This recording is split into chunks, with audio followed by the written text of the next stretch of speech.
In the quietude of a forest ancient and serene, Ruru, a young and earnest seeker of wisdom, made his way through the dense foliage, his heart full of questions. His destination was the abode of the venerable sage, Sauti, whose knowledge spanned eons and whose stories held the truths of the world.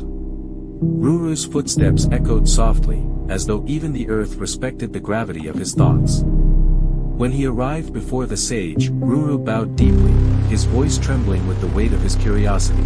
"O wise one," he began, "I seek the tale of King Janamejaya, the ruler who sought the annihilation of the serpent race. What drove him to such fury, and how did the noble Astika save them from certain doom?" Sauti's eyes, aged by time yet clear with wisdom, regarded Ruru with quiet understanding. His voice, low and measured, seemed to harmonize with the soft rustle of the leaves around them. "Ah, Ruru, the tale you seek is one of vengeance and redemption, of anger and the power of compassion. Listen closely, for the story is as much about the balance of the universe as it is about the choices of men." The forest around them grew still, as if nature itself awaited the unfolding of the ancient tale. "It begins," Sauti said, "with King Janamejaya, a ruler mighty and just, but whose heart had been consumed by the flames of vengeance. His father, the great King Parikshit, had met a tragic end, bitten by the venomous serpent Takshaka. Grief-stricken and furious, Janamejaya vowed to wipe out the entire serpent race, to erase from the earth the very beings he held responsible for his father's death. He summoned his priests and sages and decreed a grand sacrifice, the Sarpa Yagna, a ritual that would call upon the powers of Agni, the god of fire, to consume every snake in existence. And so, the flames were lit, reaching hungrily toward the heavens, roaring with the might of the king's rage. Ruru's eyes widened as Sauti described the scene. The great sacrificial fire, relentless in its destructive hunger, began to draw serpents from every corner of the earth. The air was thick with the cries of the serpents, hissing and writhing in terror as they were pulled into the sacrificial flames. The smoke billowed, darkening the sky, and the earth trembled with the sheer force of the king's hatred. The serpents, sensing their impending doom, gathered in desperation. Their leaders, wise and old, called out to the only being they believed could save them, Astika, the noble sage, born of a union between human and serpent, whose wisdom was known to all. Astika, Sauti continued, his voice softening, was a sage of unparalleled virtue, born of divine lineage.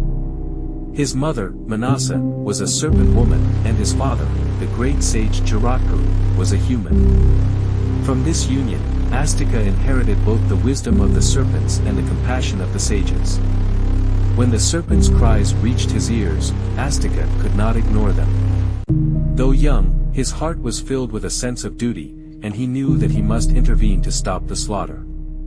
Astika, calm and resolute, made his way to the palace of Janamejaya.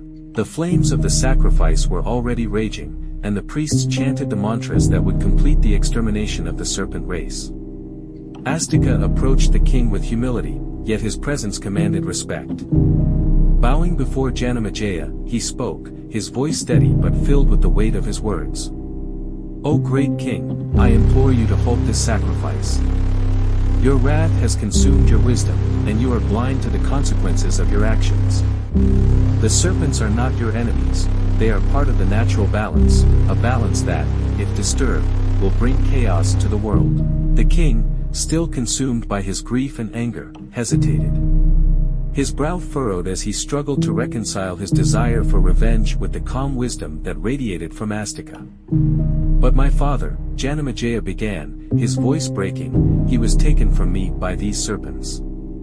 How can I let them live when they have brought such suffering to my house?" Astika, ever compassionate, placed a hand over his heart. "O king, the cycle of hatred and vengeance will only lead to more suffering. What was done cannot be undone, but if you allow your heart to be guided by anger, you will only create more pain. It is within your power to choose peace, to break the cycle of destruction. Let this sacrifice end here, and in doing so, you will bring harmony back to the world."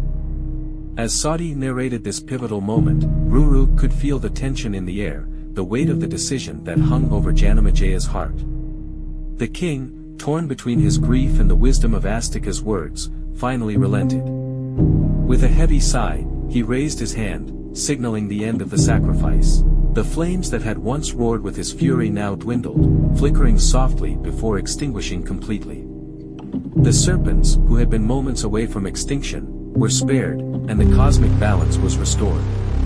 Astika's intervention, guided by compassion and wisdom, had saved not only the serpents but also the king from the darkness of his own heart. But Sauti's tale did not end there. He continued, weaving in the story of Jaratkaru, Astika's father, whose life was a testament to the power of dharma and the bonds of family. Jaratkaru, a sage of great austerity, had wandered the earth in search of enlightenment. Yet, one day, in the depths of a sacred forest, he encountered his ancestors, hanging precariously over a dark pit, their faces twisted with sorrow. "Who are you?" Jaratkaru asked, his voice filled with concern. "We are your forefathers," they replied, their voices trembling with despair. "Without descendants, we will be lost to the abyss, our lineage forgotten. You must marry and bear a child, or we will perish." Jaratkaru, deeply moved by their plight, vowed to fulfill their wish. He swore to find a wife, but only one who bore his name. This vow led him to the Serpent Kingdom, where he met Manasa, a serpent woman of great beauty and wisdom. Together, they bore Astika, the child destined to save the serpents from extinction and restore balance to the world. As Sauti concluded his tale, the forest around him seemed to exhale, the tension of the story dissipating into the cool evening air. Ruru, now enlightened by the wisdom of the ancient tales, bowed deeply to Sauti. "The stories of Janamejaya and Astika have shown me the power of compassion and the importance of dharma," he said softly. "In every act, we must strive for balance and understanding, for only through these can we find true peace." Sauti nodded, a gentle smile playing on his lips. "Indeed, young one. Dharma binds us all, and it is through compassion that we navigate the complexities of life. Remember this, for it will guide you on your own path." With these words, Sauti rose, his figure blending into the shadows of the forest as the last light of the sun dipped below the horizon. The lessons of the ancient tales lingered in the air, a reminder of the eternal dance between duty, compassion, and the cosmic balance.